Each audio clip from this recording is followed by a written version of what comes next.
So hey everyone, in this video we will see how to fix Hisense TV freezing, buffering and crashing. Clear app cache and update firmware. Fix 1 is perform a hard power cycle. Turn off the TV using the remote control. Unplug the power cable from the wall outlet. Wait for 60 to 120 seconds. While unplugged, press and hold the physical power button on the TV for 30 seconds to drain residual power. Plug the TV back in and turn it on.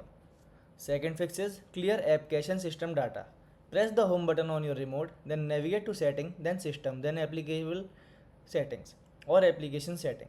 Select clear cache and clear cookies or data. For crashing app, highlight the app. Choose uninstall, then reinstall it from your TV's app store. Third fix is troubleshoot network connection. Unplug the Wi-Fi router for 60 seconds to refresh the home network. Use a wired Ethernet connection for higher speeds and stability. Connect the TV to the 2.4 GHz network for better range and fewer drops. The 2.4 GHz network is generally more stable than 5G network.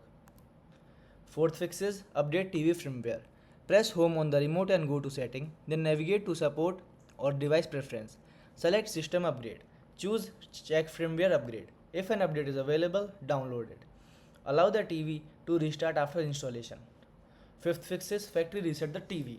Navigate the setting, then select device preference, choose reset, select factory data reset, confirm the action. Again you have to log back into your account, then set up your preference again afterward. Thanks for watching.